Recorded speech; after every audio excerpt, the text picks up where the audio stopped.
మున్సిపాలిటీలో మెదక్ ఎంపీ రఘునందన్ రావు ఎన్నికల ప్రచారం చేశారు. హైదరాబాద్లో ఎక్కడ భూమి కనిపించినా ఎమ్మెల్యే కొత్త ప్రభాకర్ రెడ్డి కబ్జా చేస్తారని విమర్శించారు. దుబ్బాక అభివృద్ధి అడ్డుకున్నది హరీష్ రావే అన్నారు. దుబ్బాక నిధులు సిద్దిపేటకు తీసుకుపోయి కొంప ముంచారని ఎద్దేవా చేశారు.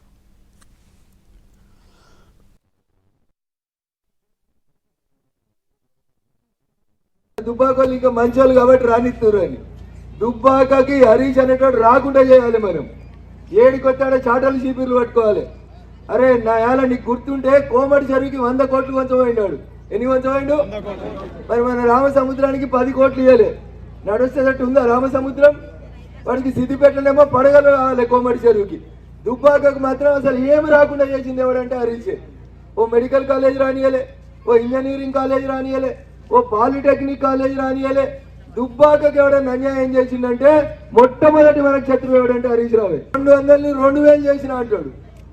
ఆ 2000 కోసం ముసలాయన మస్తు మందిని కొట్లాడి ముసలోళ్ళు ఇంట్లో ఆడవాళ్ళని కొట్టి మన్మరాలతో ఇంత రైకనో డ్రెస్ పెడదాని దసరా పండుగ దాచిపెట్టుకుంటే పొద్దుగానే అందరు తాగితే ఈ ముసలాయన పానం కూడా ఆడికే కొట్టుకుంటుండే.